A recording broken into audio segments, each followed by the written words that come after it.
عليك أنت نازعيهم.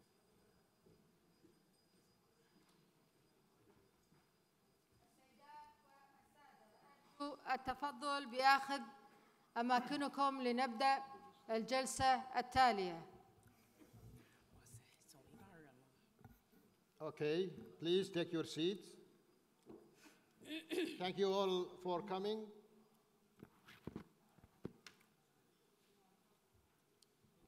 My name is Mohammed bin Huwaidin. I am an associate professor of politics and chairman of the Department of Political Science at the United Arab Emirates University. Very honored to be here moderating this wonderful panel. We will be covering the issue of China, China Rise.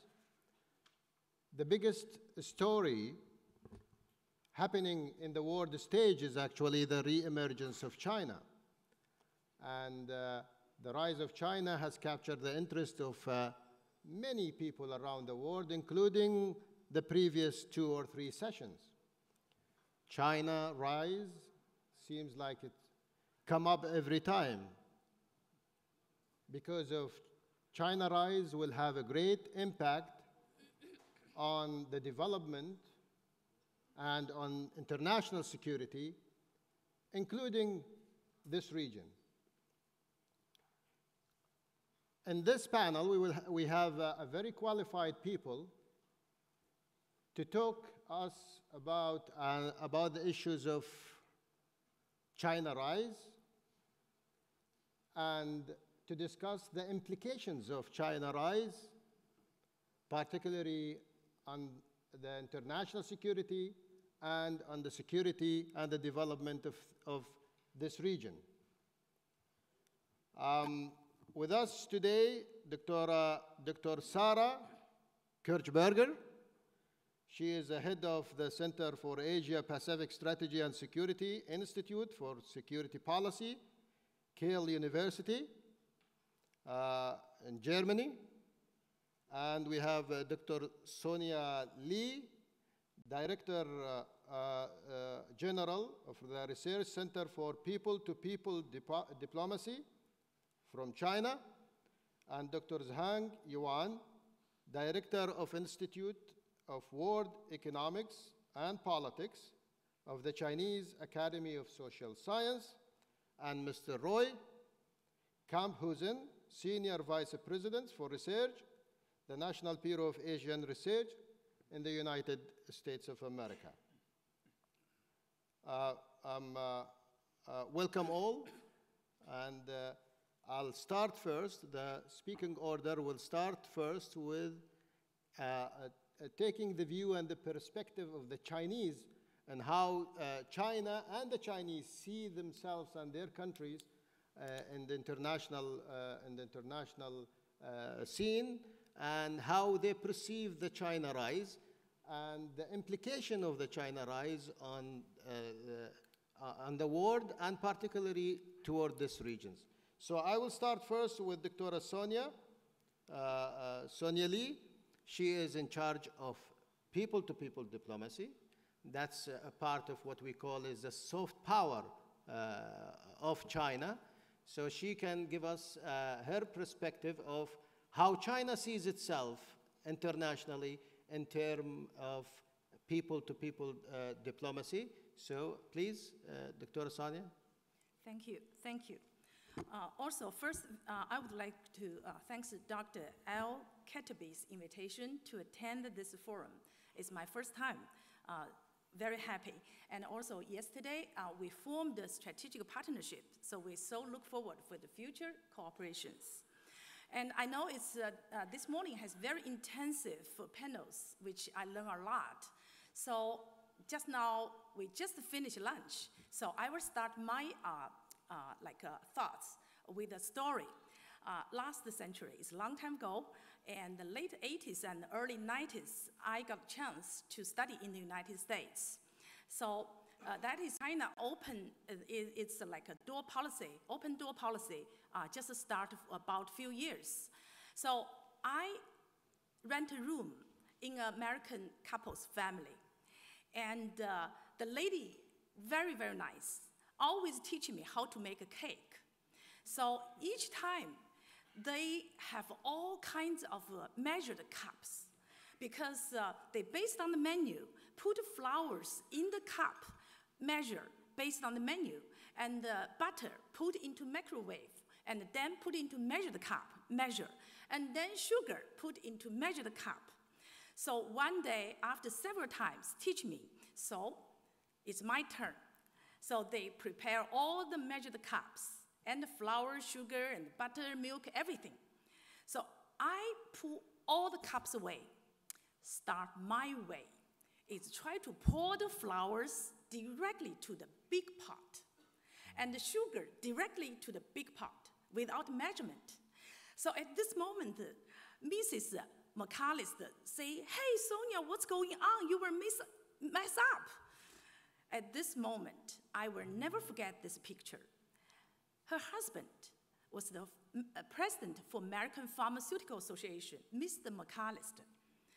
He leaned on the kitchen door, look at two ladies talking about how to make a cake. So he said, very quietly, calm, "Honey, you know, China has 5,000 years history. So they do things by philosophy, especially experience. We Americans only have 200 years history, so we do things by method." Okay, I will start my thoughts. So in this panel, limits of power, China and the geographic constraint, 5 questions in the preparation. Okay, but all these 5 questions tempting to analyze Can China become a regional power, or can China become a global power? Well, with the diligence, hardworking, wisdom, I have to say so, thoughtfulness, courage, inclusiveness, and openness in its DNA, Chinese nation has gone through many, many hard ups and downs and forced into 5,000 years of uninterrupted civilization. Yes, many can be done and realized.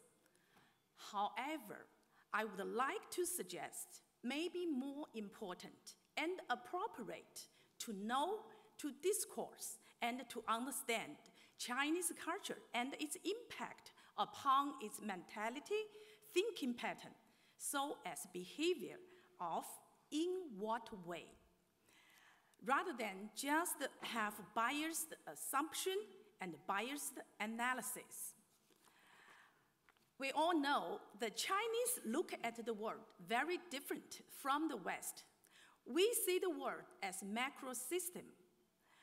In this macro system, the fundamental unit is collective above individual. There is very vivid and popular Chinese saying that is, there will be food in a bowl if the pot is full. I know in this stadium, in this room, there are some Chinese study experts, like, in this panel. So the Chinese is 锅里有,碗里才会有. The second, from geographic perspective, each place nurtures its own inhabitants.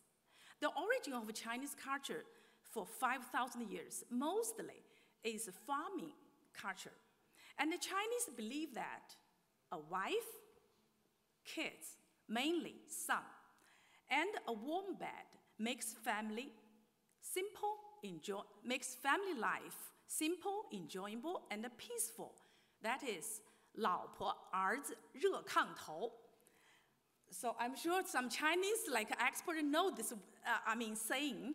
And also, even so, Chinese believe that 4 generations lives under one roof is the most happiest things in the world. 四世同堂.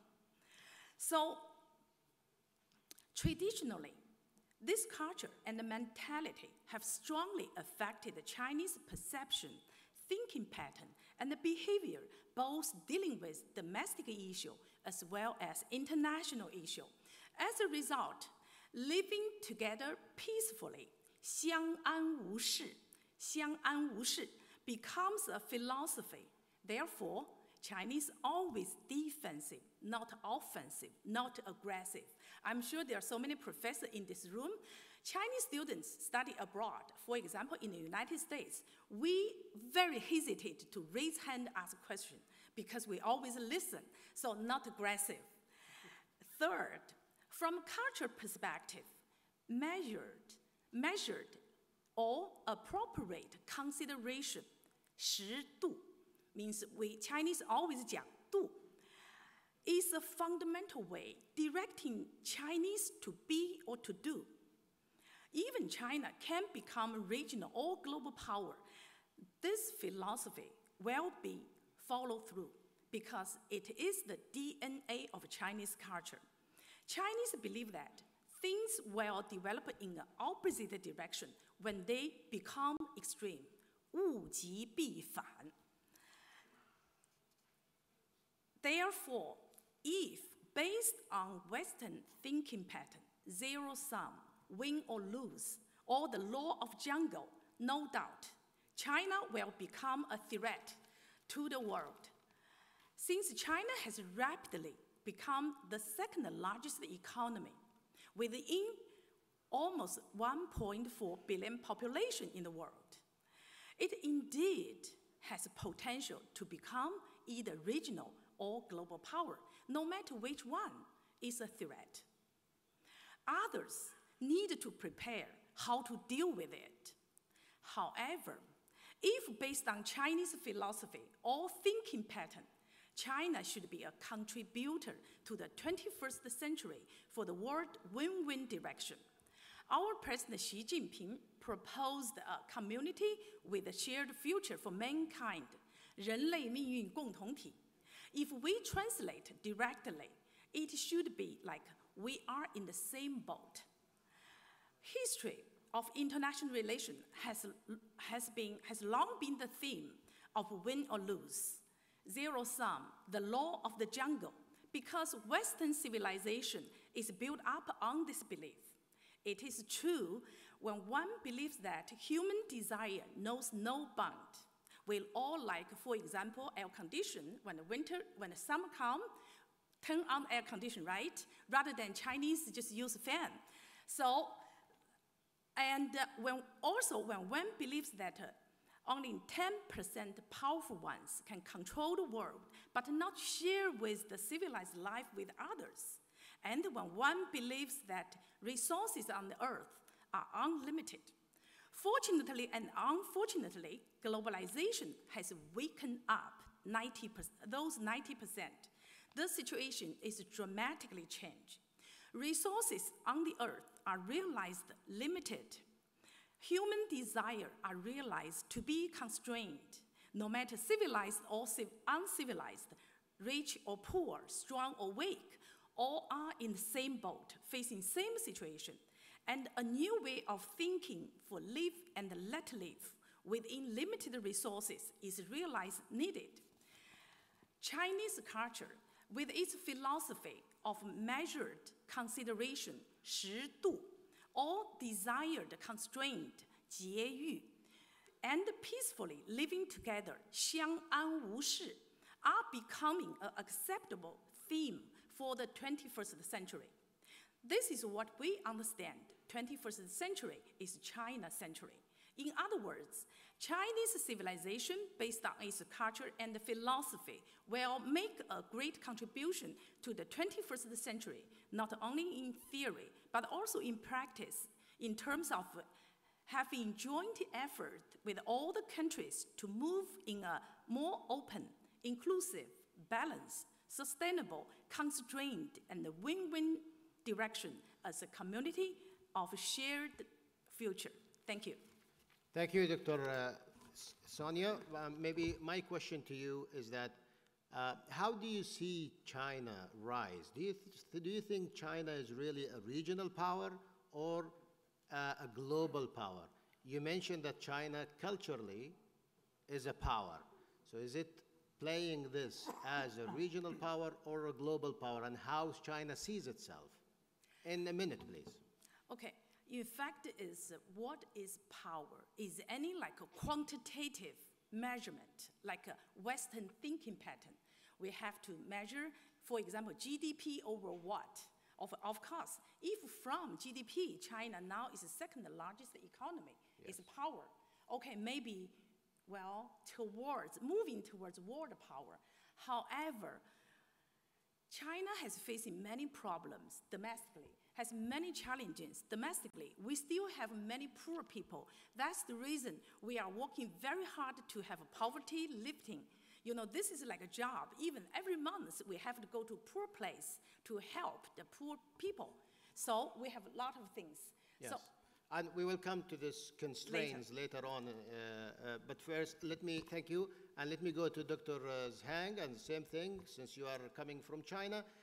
We still want to hear the Chinese and how the Chinese envision themselves in the international system. You are an economist, and I think it's important to see how China sees itself internationally in terms of economic, and particularly at this time with the Americans, China relations is going into not a very good, in a very good way. So your point in this, please.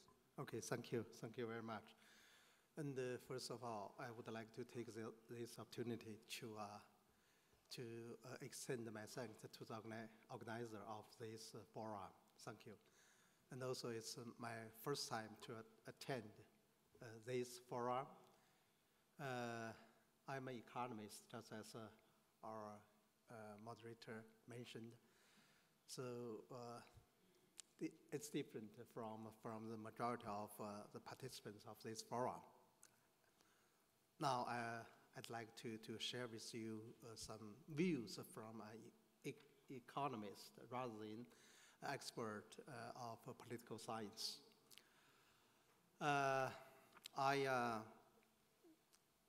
This session, the theme or the topic is whether China is an international power or regional power. I think this kind of question, the answer to this kind of question, largely depend upon the measuring instrument you are going to use. When we look at the economic data, for example, the GDP calculated in purchasing power parity, today China is the largest economy in the world, even surpassing the United States. But when you calculate the China's GDP in exchange rate, will be the second largest. This year, China's GDP will account for 2/3 that of the United States. It's by this standard, China is economic, at least economic power, world power. And at the same time, China is the largest trading partner of more than 120 countries or economies. So we are also,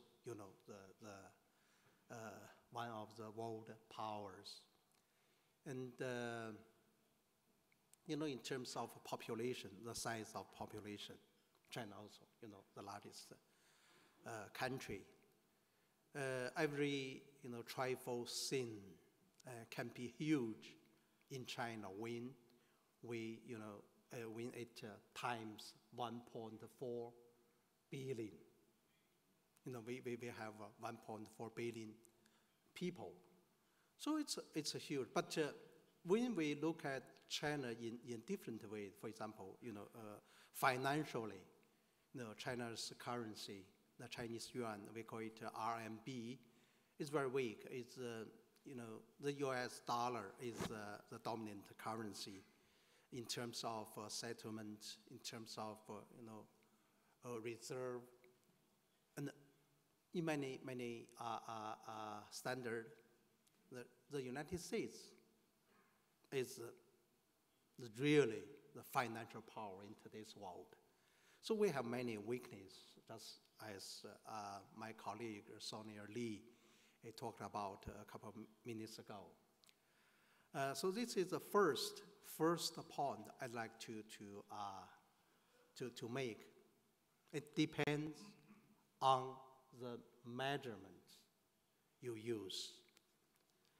The second point I'd like to make is that China is rising dramatically, especially during the past 4 decades.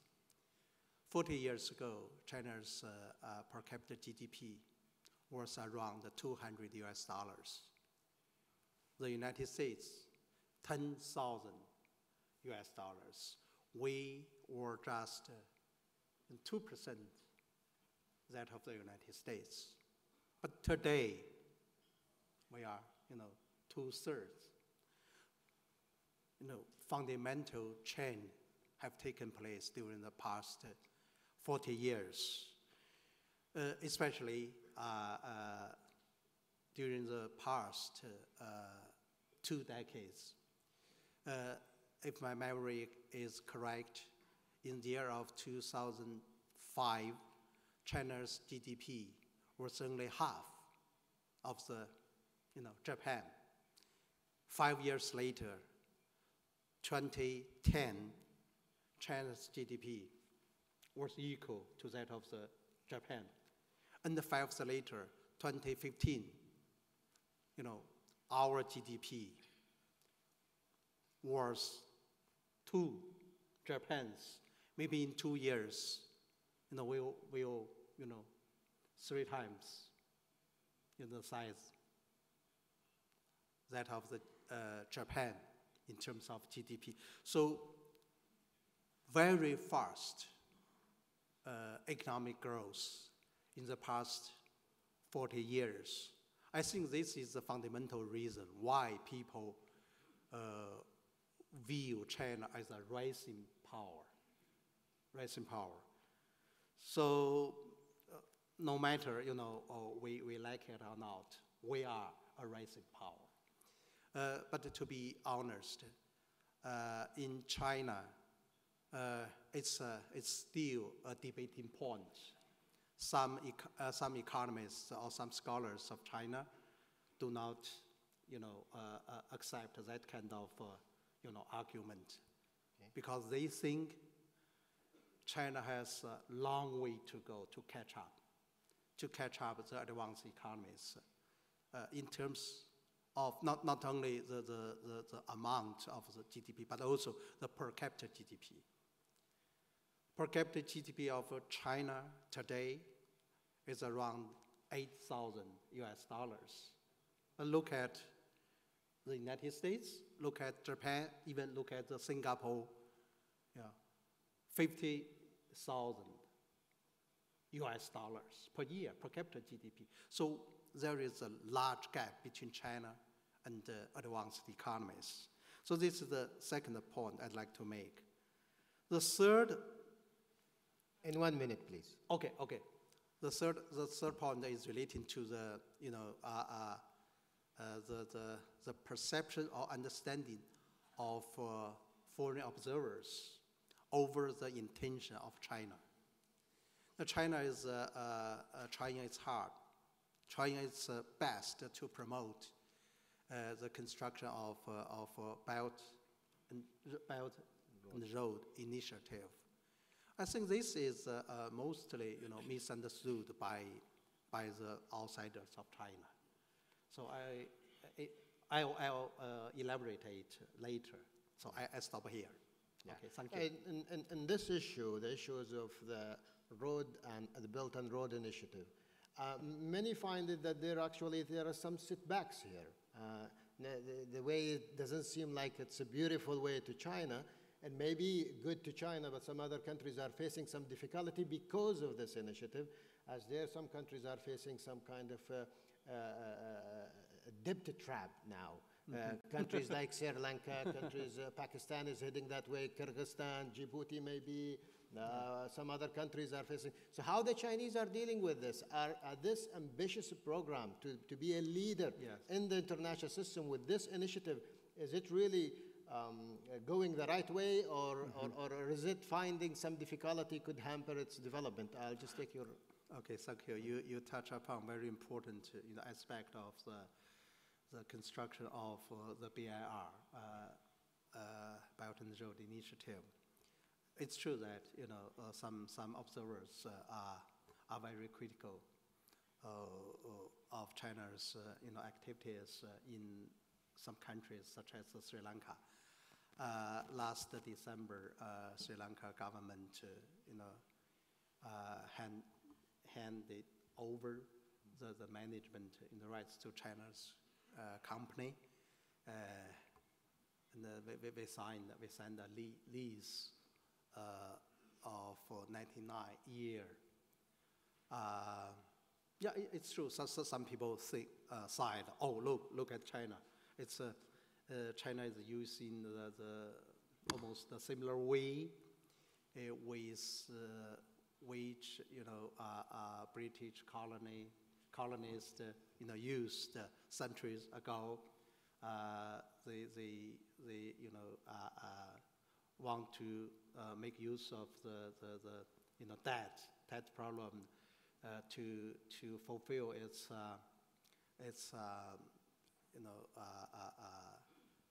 objectives, controlling the countries which are rich in natural resources and which are strategically located in some places.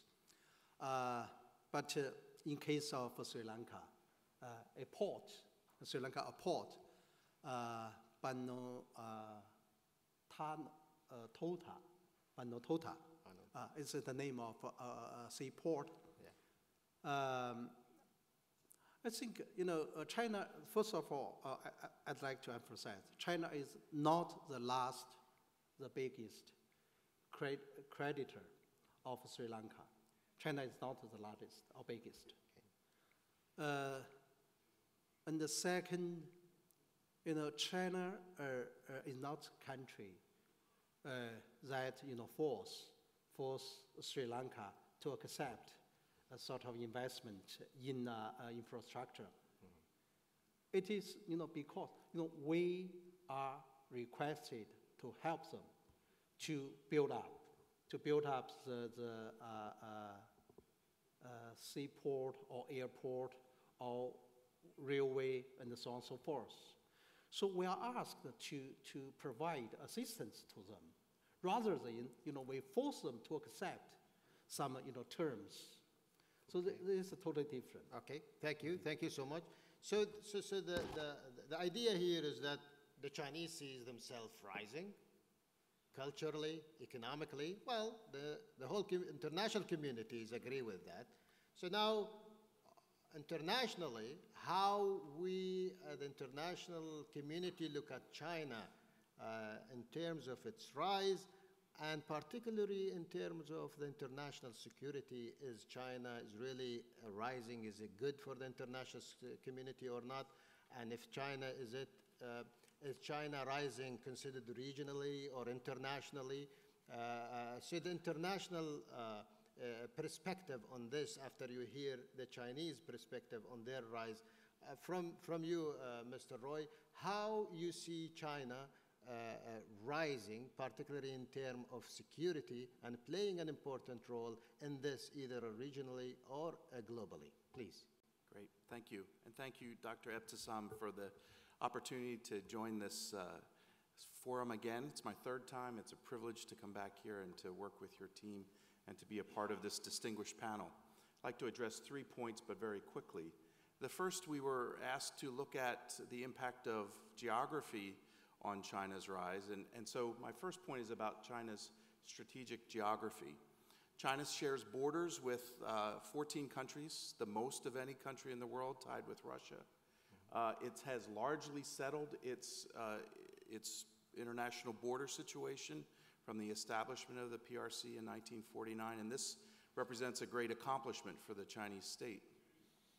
There are some complexities associated with that, and in particular, the first island chain off of China's eastern seaboard represents, you might say, another factor of strategic geography that complicates Chinese decision-making. The straits that intersect the island states and archipelagos of the maritime domain are really strategic geography that China is at risk in trying to control in the event of a conflict. And in fact, the United States and her allies are in a very strong position there. And so geography, while it represents a great strength of the Chinese state, also has complexities associated with it. And one way to understand the Belt and Road Initiative then is both to understand it as an economic, trading, investment, and infrastructure development platform that seeks to address and build on the interior lines that China benefits from in accessing markets as far away as Europe. But it also has a strategic dimension to it. And in fact, the Belt and Road Initiative can be understood to address these constraints in strategic geography that China might face, and may also represent a vision for the future if the pathway is as successful as hoped. We can return to that point. But strategic geography is an essential element of how China interacts, sees its world, and interacts with it. The second point is that as it pertains to China's military, it's experienced tremendous growth, largely as a function of this fantastically successful Chinese economy, and has been largely regionally focused to this point. It has turned its attention in the last 20 years to changing the unfavorable conditions in the maritime domain, and this has resulted in tensions. We'll return to this point, I think. But we're also seeing that the Chinese military is perhaps changing its orientation from a strictly regional orientation with perhaps a strategic defensive dimension to it. And the reasons for this are at least twofold. One, the Chinese Communist Party and the state has directed the Chinese military, the People's Liberation Army, to go out and be supportive of and respond to the challenges that China's traders and its broader participation in the global economic system demand. And so the Chinese military will be more present on a global setting as a result. There's also the case that the Chinese military is giving priority to developing strategic capabilities, space, nuclear, cyber. You can understand these as the kinds of developments that all great powers would seek to gain over time, but they seem somewhat anomalous with China's regional security orientation and priorities to date. And they also suggest the very real possibility that over time, China has global ambitions. Irrespective of the intent, the development of these capabilities demand a response by the United States. We'll talk about that in just a second. So as China interacts with the international order, it does so in a variety of ways. For instance, there are rules that China benefits from and fully participates in. In doing some research, it became aware of the fact that before China joined the WTO in 2001, its GDP was about $1 trillion. Here we are 17 years later, China's GDP is more than $13 trillion. Now, the growth is largely due to the entrepreneurial spirit and hardworking nature of the Chinese people. They've been benefited to some extent by industrial policies that seek to develop national champions. But it's also the case, with assurance we can say, that had China not joined the WTO, that we would not have seen that exceptional growth. So it's benefited from the rules-based order in that sense. But there's some rules that China really wants to change. The behavior of navies in the maritime domain, especially within the exclusive economic zones of other countries. China does not agree to the common interpretation of what navies may do in this space, and that is leading to some tensions.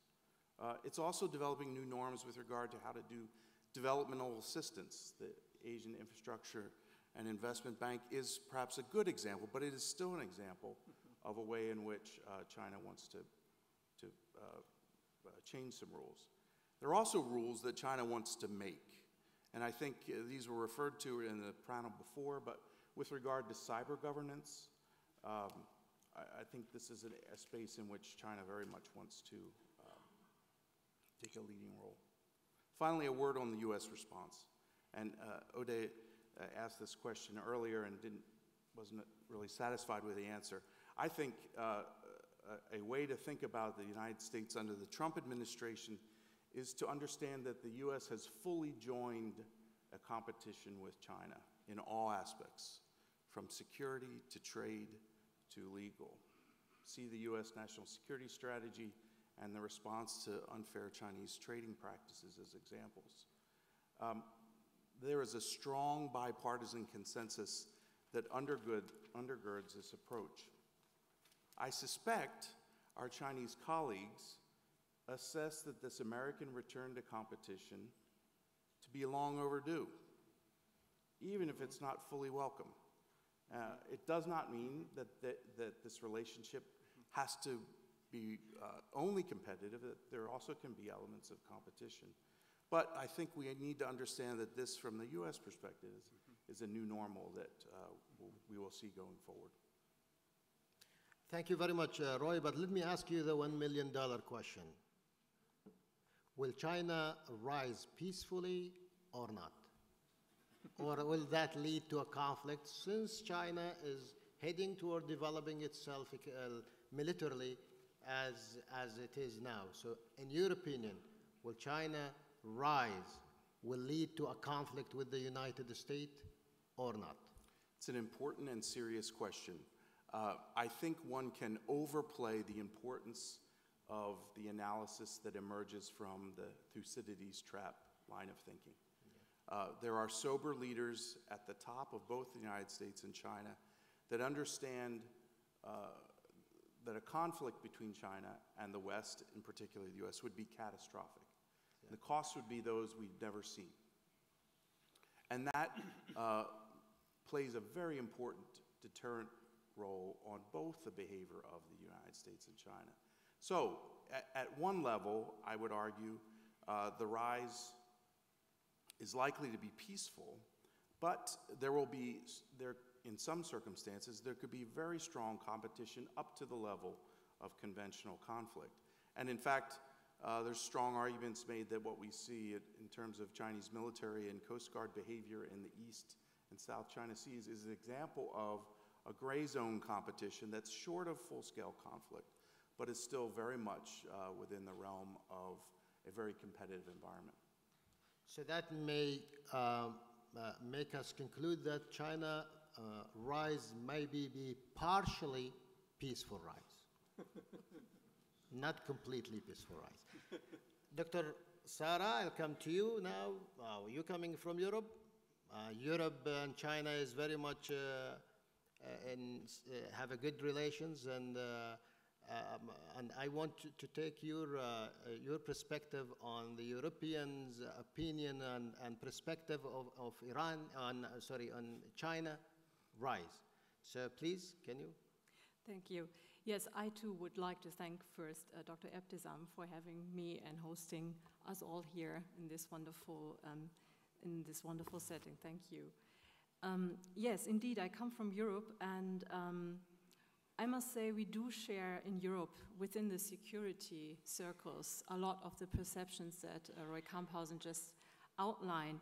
The differences are maybe in a historical perspective that Europe used to take a more economic-oriented approach towards China. To us, China appeared more as a business partner than a competitor, because Europe as such is not really defining itself mostly as a security-oriented actor. It's more an economic actor. But I would say that this perception is now changing. It's maybe a little bit late, but we also in Europe have now discovered that there are some possible concerns that also affect European interests that the rise of China brings about, whether intentionally or unintentionally. And I would like to outline a few of these perceptions that I've been seeing. So we fully realize what the Chinese colleagues have said, that there are huge domestic Chinese concerns and constraints that play into China's rise, and we realize how difficult it is to bring about this type of transformation that China is undergoing. We also realize that instability in China is probably bad news, because it could bring about all types of troubles that one might not even anticipate right now. I fully share the analysis just pointed out by Roy Camphausen about the geostrategic setting of China. It's indeed a very complicated geographic and geostrategic situation that China finds itself in. Just to remind you, in case you do not know, China has 20% of the world's population, but it has only 8% of the world's arable land and only 7% of the world's freshwater resources. So this alone points out that China is likely going to stay dependent to some degree on imports, for instance, of food, but also of energy. China is the largest importer of oil. Saudi Arabia is the second largest supplier of oil to China. Russia has now become the top supplier of oil to China. So China is hugely dependent on these roads, these transport routes, and I agree that Belt and Road is most likely a big strategic effort to secure alternatives in case there is some type of conflict or trouble that would make China not completely vulnerable to any sort of disruption.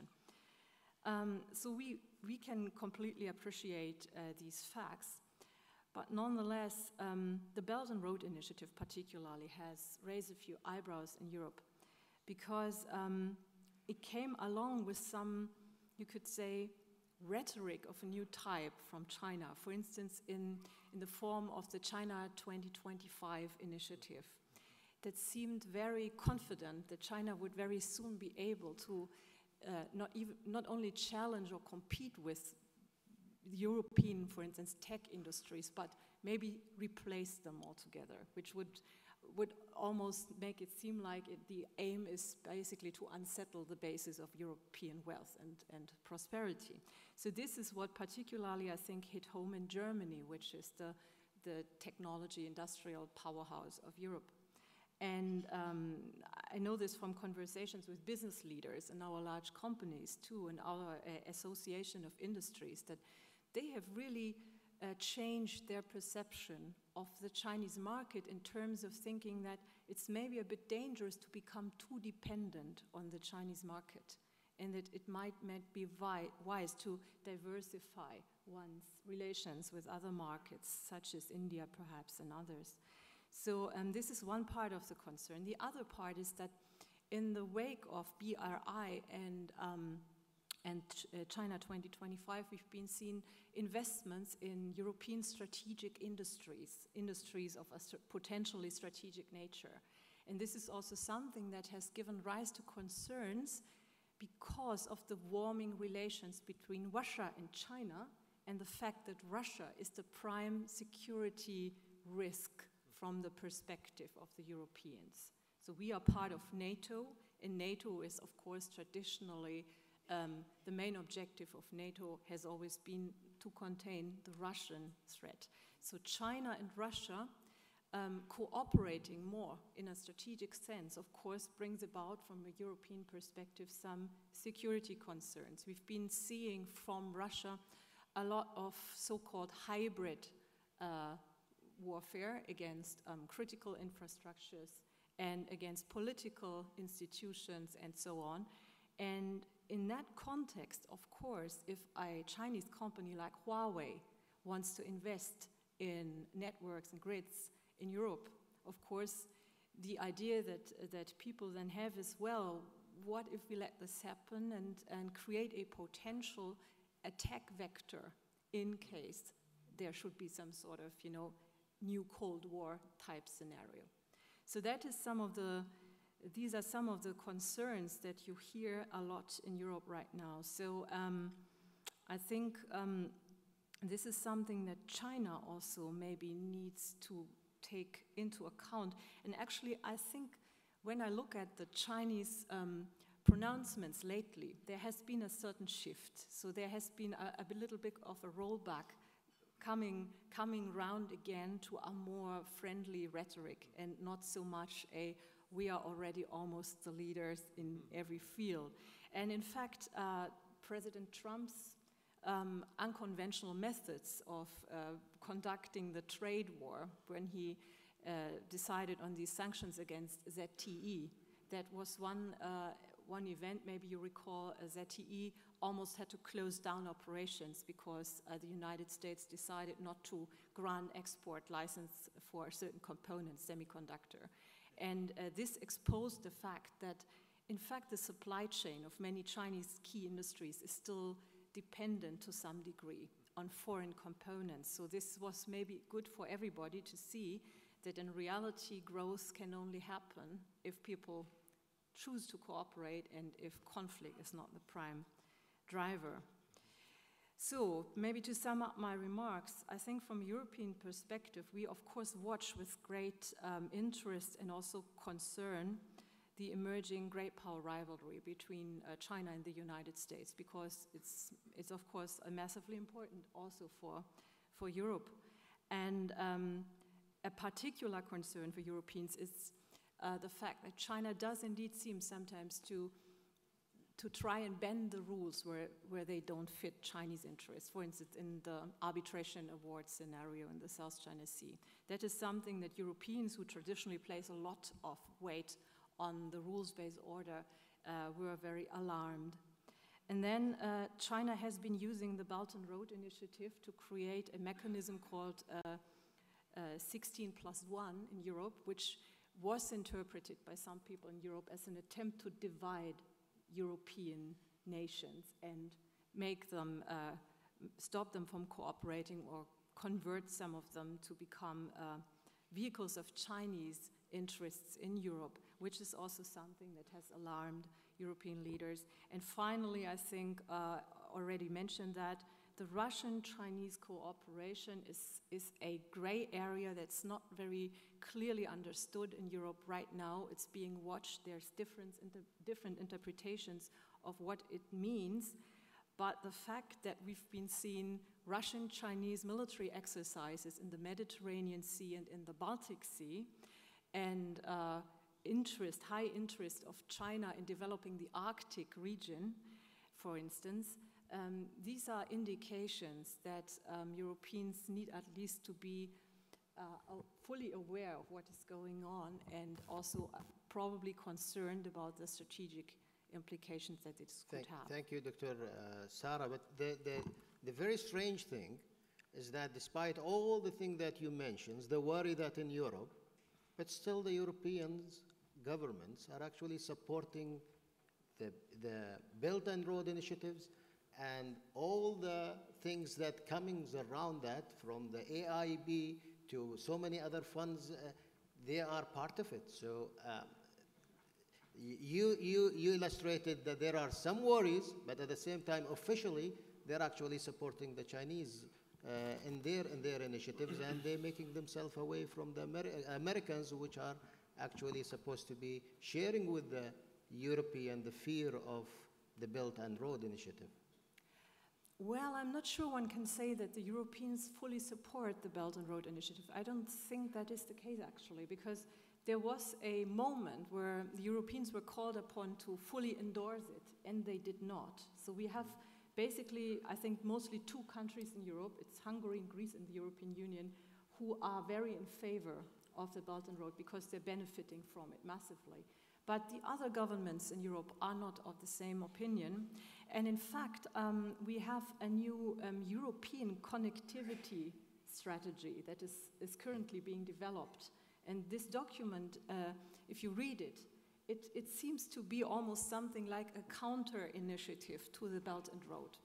And it states very clearly that the European interest is to have these connectivity projects and to develop the trans-Eurasian connectivity, but to do it according to the rule book that the Europeans subscribe to. So I think there's a little bit of a competition going on right now. Okay. European connectivity versus Belt and Road, and there's a lot of skepticism, but some people argue, and rightly perhaps, that Belt and Road has a great potential to change some regions in the world for the better, for instance in African countries, and that Europeans should find ways of cooperating in these fields. Okay, thank you. Thank you so much. Thank you for all of you. You've been wonderful. Now I'll go to the audience and take some questions since we have only 15 minutes remaining. I'll start with Mr. Ayman Khalil. Bismillah ar-Rahman ar-Rahim. My name is Ayman Khalil. I come from Jordan.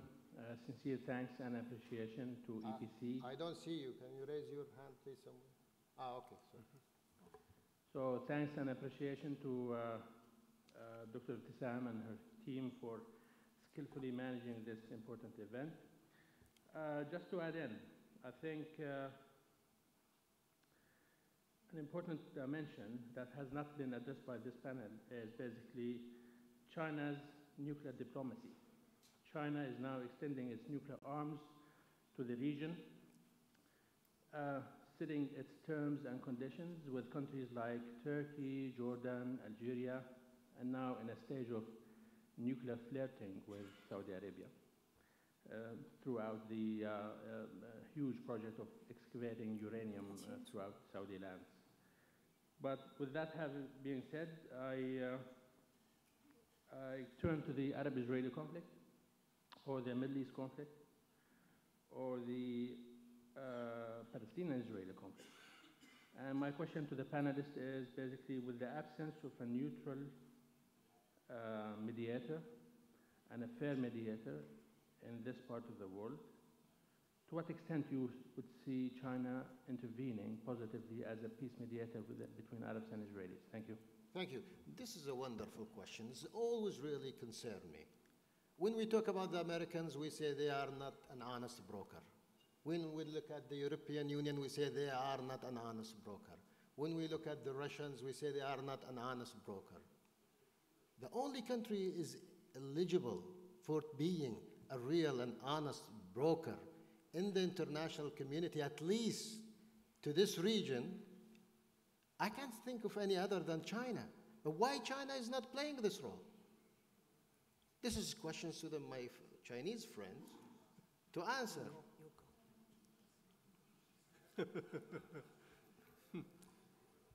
Yeah, it's I mentioned at the beginning of my talk, I am an economist, so let me try to answer your question. Yeah. It's beyond my, Okay. Feel free. If you want to answer it, fine. If you don't, it's up to you. Yeah. So the question you raised is very important, and China. It's I have at my institute there are a group of researchers who are focusing their studies on strategic, issues, securities, and international relations. Sometimes I checked with them. They told me that China, we have to efficiently allocate our resources when we are dealing with the issues relating to the foreign relations. So the United States is our top priority. We prioritize the United States over other issues, and the Middle East is of course it's very important. We are the big importer of crude oil from this area. But my colleagues told me that that area, to be frank, it's very complicated. 20 plus countries, and they hold different ideas, different they have the conflicts with another, of course, the cooperation with another. So we need to keep a sort of difference from these areas. Maybe sometimes we can act as a sort of you use the word broker, right? Yes. Yeah, broker. Maybe sometimes, but along with the involvement or along with the promotion of the Belt and Road initiatives, our stake in these areas will be, increasing. So I predict in the near future, China's role in this area will be, rising. Dr. Sonia, is there anything in Chinese cultures preventing them from mediating? Yes, I think, China opened China open door policy only about 40 years this year. So 40 years, before 40 years, China is like a close, right? So not engage with internationally. So only within 40 years, Chinese thinking pattern always want to analyze which is the most important, and then step by step. Otherwise, why China have a 5 years plan? So Chinese always like to plan. So within 5 years, we have rapidly developed. Even the world, I should say, not ready to accept this rapidly developed nation, so as we self. We sometimes feel, suddenly changed. Because before we are very poor, and now seems at least we have some money, right? So I think, China has to, step by step, according to plan. Well, I'm sure it's very important here, and may I say one thing? When we propose One Belt, One Road, then people have some vision to think, whether China want to do something not nicely. So we have to first do our things first, and run our house down well first. Okay, thank you. Well, China have a good relation with all parts of, or all parties of this region. So they definitely, very important in this region. Yes, okay. Roy, want to say something about this? Sure. My own study of this question leads me to conclude that Chinese security elites have very little interest in playing the sort of role in this region that the United States has played. They judge American involvement here to have been a strategic mistake on the part of the United States. They judge the role of nation building post-conflict, especially conflicts that were engaged without an apparent strategic necessity. They judge that as a huge strategic mistake on the part of the US. And so to the question of can China play an honest broker role, one could imagine in the diplomatic space, very skilled Chinese foreign policy could play that role. But I think in the near future, there's very little chance of China being engaged in this region in a security role. Is that because, if I take it, that since the Americans are making the mess, they have to clean the mess? That's certainly part of it. They also don't want to repeat the judgments that they think the Americans made. Dr. Sarah, anything on this? I basically agree with what was said and can maybe add a little bit. There is a strong tradition of non-interventionism in Chinese foreign policies. That was really a dogma almost, not to meddle in other countries' internal affairs. And it's, of course, hard to overcome. And then I would perhaps maybe contest the idea a little bit that China is a completely disinterested, honest broker in this region, because China is not disinterested. It has very, very strong relations, for instance, with Iran.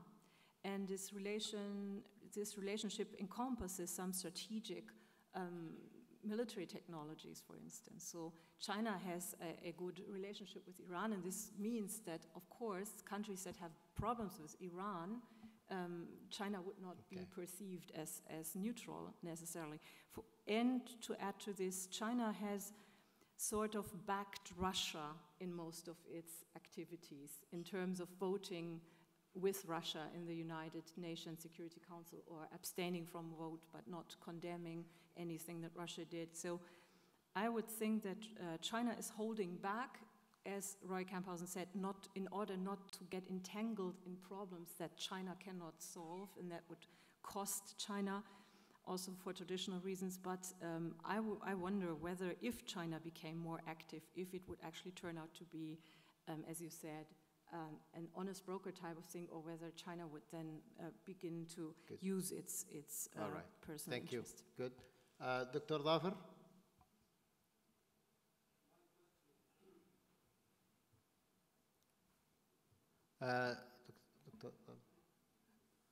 Okay, let me go to, I'll come back to you. No, we cannot hear you. Ali Khshayban? Yes, please. I'll come back to you, inshallah. Actually, my question goes to Dr. Sonia. When you said that this century is the China century, what do you mean by that? Is it economy or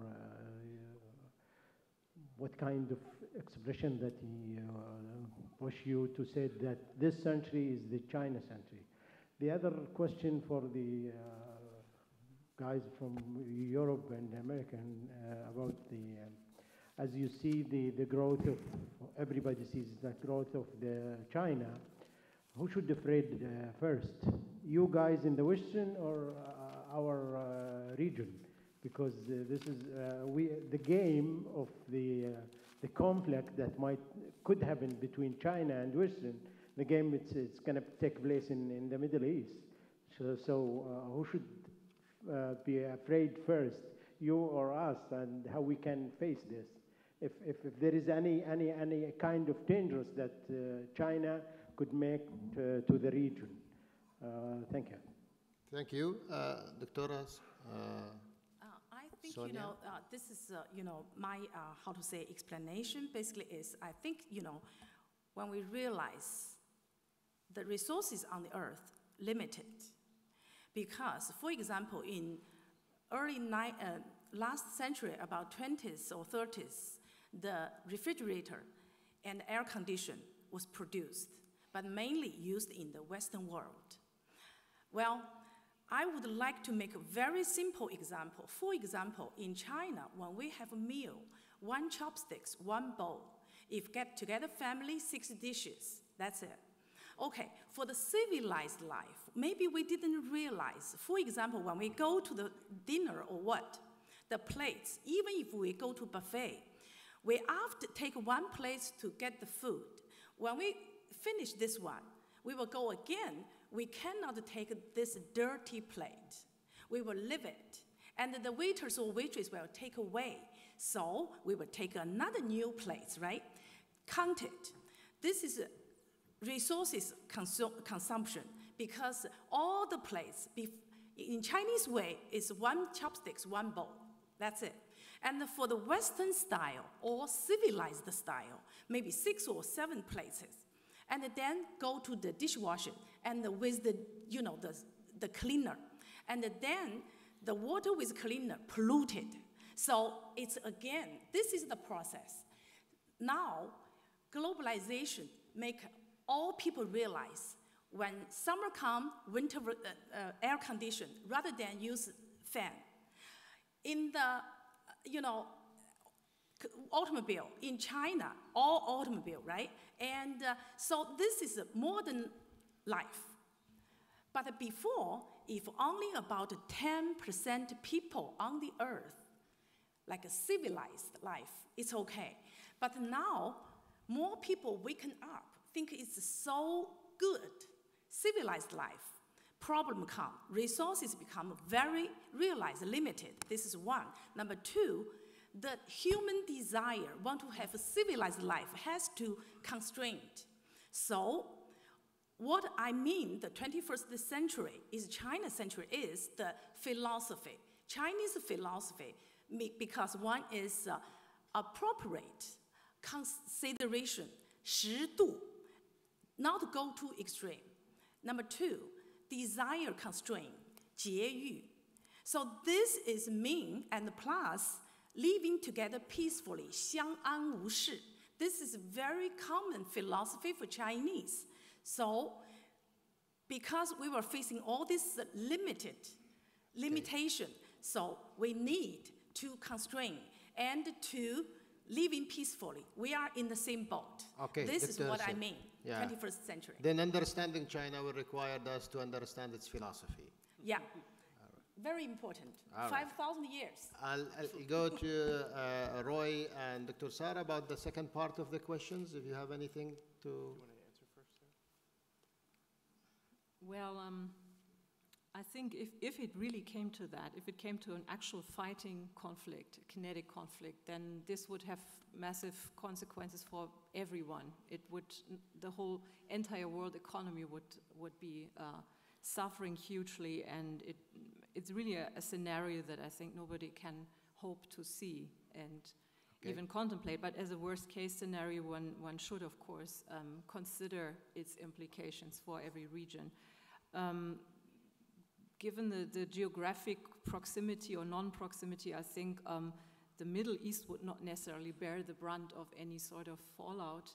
It would more be the Asian region, and that would be it, I think. Okay, thank you. Roy, I interpreted your question to ask, shouldn't we distance ourselves from the West now in view of this coming conflict?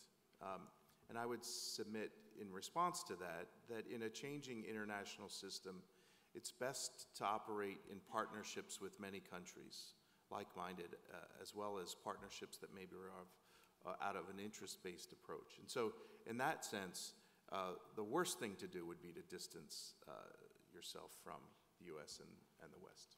Okay. Since I promised to come back to you, Dr. Dhafar, I'll give you a chance to ask a question. Please make it a burning one. Okay. In the last 6 months, we saw that China is coming to the Gulf with 20 trade agreement and treaty, and even the Chinese president came to the UAE. My question is to Roy. Is that part of the world trade between Washington and China? And where do you see the GCC countries standing in this? Thank you. So the second part? You talk about the tension between US and China? Yes. And where the Gulf countries in these tensions? Where does the GCC stand in this world trade? The Chinese president came to us 6 months ago and signed 20 treaties between Kuwait, UAE, Qatar, and Oman, and the rest of the GCC countries. So is this part of the world trade between China and Washington? Is this region would be part of this world trade between China and the United States, or the United States and China? I think the initiatives from China's perspective predate the onset of this so-called trade war. So in that respect, it's probably difficult to link them. But are they linked in the broader sense? We're entering a period of readjustment of the international economic order. And so the interrelatedness of all dimensions of trade will be affected. In the United States, major companies are assessing the degree to which their international supply chains have to be adjusted in response. Some may, others may not, but I think that reflects this new reality that we're entering into. So it's hard to imagine regions that would be unaffected by this changing new normal. All right, with this we conclude this session. I would like to thank you all for this wonderful presentation. Dr. Asara, Dr. Sonia, Dr. Zhang, Mr. Roy, thank you so much. By the way, you're going nowhere because the next session is starting right away.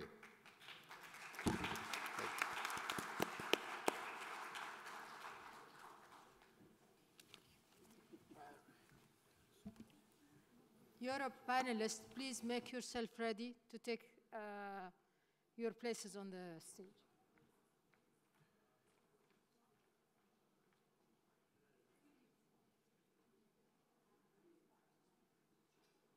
The